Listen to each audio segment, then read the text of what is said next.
Welcome back. Jubilee hills పై BJP తేల్చేసిందా? ఇక తేల్చుకోవాల్సింది Congress BRS లేనా? వంశీ గారు, బీజేపీ చేతులెత్తేసింది సార్. బీజేపీ ఎందుకు చేతులెత్తింది? లంకల్ దీపక్ రెడ్డి గారిని క్యాండిడేట్గా ప్రకటించింది. ఇంకా చేతులు ఎలా ఎత్తింది? చేతులు ఎత్తడం అంటే క్యాండిడేట్ పెట్టకపోతే క్యాండిడేట్ని ఎందుకు? లంకల్ దీపక్ రెడ్డి గట్టి క్యాండిడేట్. లాస్ట్ టైం కూడా మరి లాస్ట్ టైం కూడా అతనికే ఇచ్చారు. అందుట్లో లంకల్ దీపక్ రెడ్డికి అటు టీడీపీ క్యాడర్ తోటి కూడా సన్నిహిత సంబంధాలు ఉన్నాయి అతనికి. ఎందుకంటే అతని గతంలో టీడీపీలోనే సీరియస్గా వర్క్ చేసిన వ్యక్తి. అయితే ఇప్పుడు అతను అంటే కొంచెం డిలే అయింది. డిలే అవటం ద్వారా ఏమైందంటే ఎవరైతే గ్రౌండ్లో వర్క్కి వెళ్ళటానికి కొంత లేట్ ప్రాసెస్ అయింది. బట్ ఏదేమైనా కానీ ఇప్పుడు లంకల్ దీపక్ రెడ్డి, బీఆర్ఎస్ నుంచి సునీత, కాంగ్రెస్ నుంచి నవీన్ యాదవ్, వీళ్ళ ముగ్గురు మధ్య ఒక మంచి ఆసక్తికరమైనటువంటి ఫైట్ జరగబోతుంది. అయితే యాక్చువల్గా క్యాండిడేట్ ప్రకారంగా నవీన్ యాదవ్ లోకల్ వాళ్ళకి ఒక స్ట్రెంగ్త్ ఉండటం, రెండోది ఎంఐఎం సపోర్ట్ ఉండటంతో కొంత ఎడ్జ్ ఉంది. కానీ ప్రచారంలో ఇంకా కాంగ్రెస్ అనుకున్నంత స్పీడ్ వేగంలో లేదు. కానీ బీఆర్ఎస్కి సంబంధించినంత వరకు పేరుకే సునీత క్యాండిడేట్, కానీ క్యాండిడేట్ కేటీఆర్ అక్కడ మొత్తం ఎలక్షన్ బాధ్యతల మొత్తాన్ని తన భుజస్కంధాల మీద వేసుకొని ఇప్పటికే బూత్ లెవెల్ వరకు మీటింగ్స్ పెట్టుకొని ఎక్కడెక్కడ ఏ వార్డుకి ఎవరిని ఇన్ఛార్జీలను పెట్టాలో పెట్టేసి మొత్తం ఎలక్షన్ని తాను దగ్గరుండి బాధ్యత తీసుకొని చేస్తున్నారు. కారణం ఏంటంటే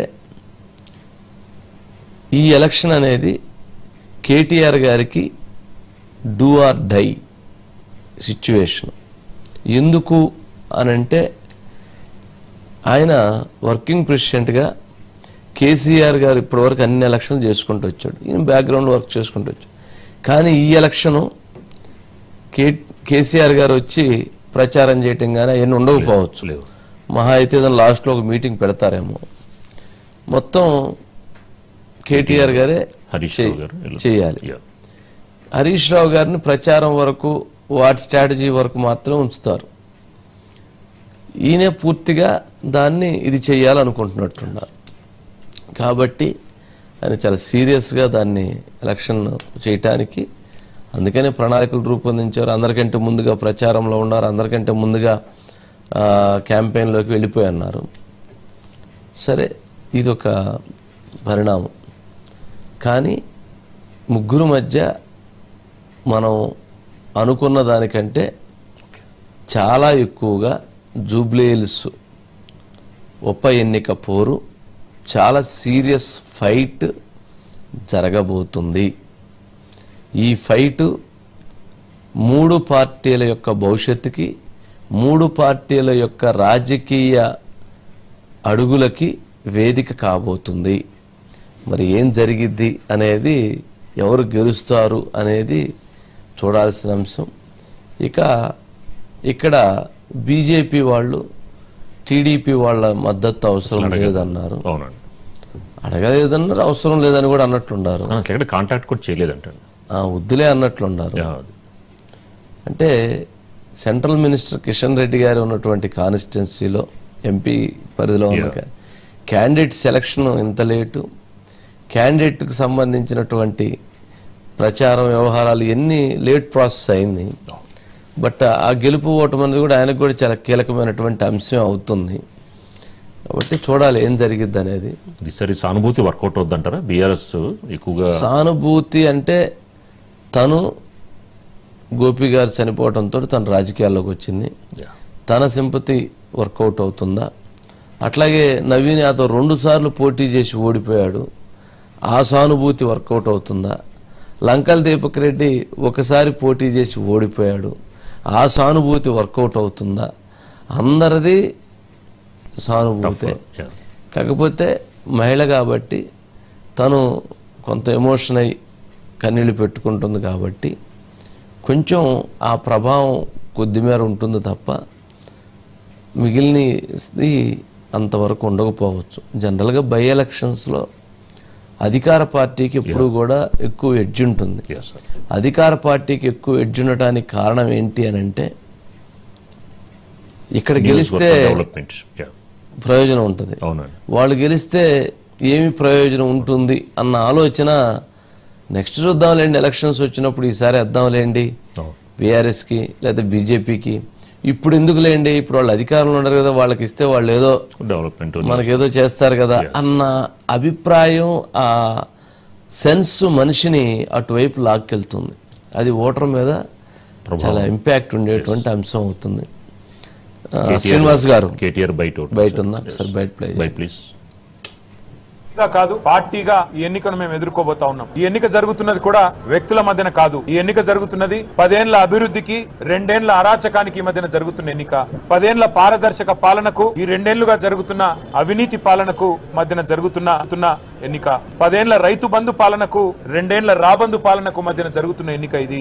మేము జూబ్లీహిల్స్ నియోజకవర్గ ప్రజలకు కూడా మాగంటి సునీతా గోపీనాథ్ గారిని గెలిపించాలని అభ్యర్థిస్తూ మీరు జూబ్లీహిల్స్ లో గట్టిగా కాంగ్రెస్ పార్టీకి దిమ్మ తిరిగే విధంగా మీరు తీర్పునిస్తే తప్పకుండా రాష్ట్రం మొత్తంలో కూడా పేదలకు న్యాయం జరుగుతుంది, పేదలకు లాభం జరుగుతుంది.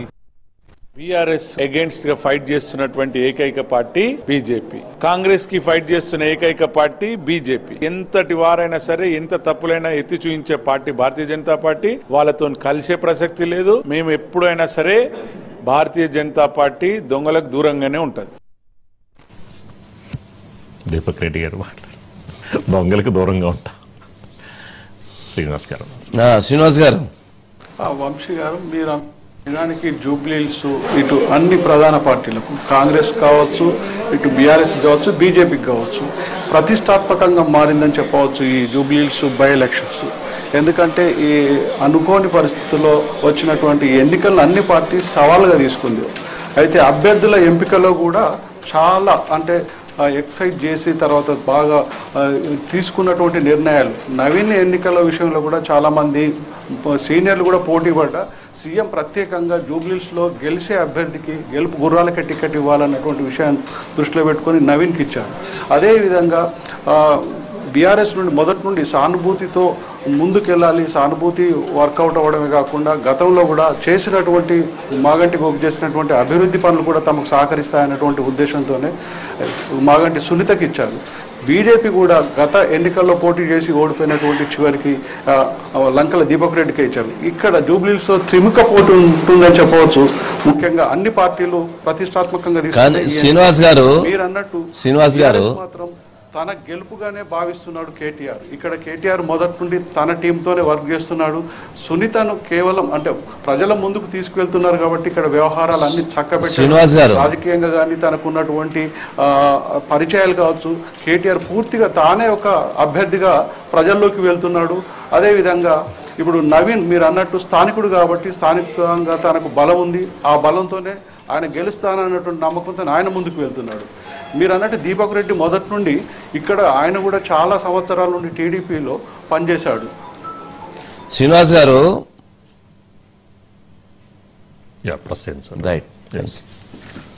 నెక్స్ట్ అండి, యోగా అయినా జిఎస్టీ అయినా మోడీ చాయిస్ ఆంధ్రప్రదేశ్.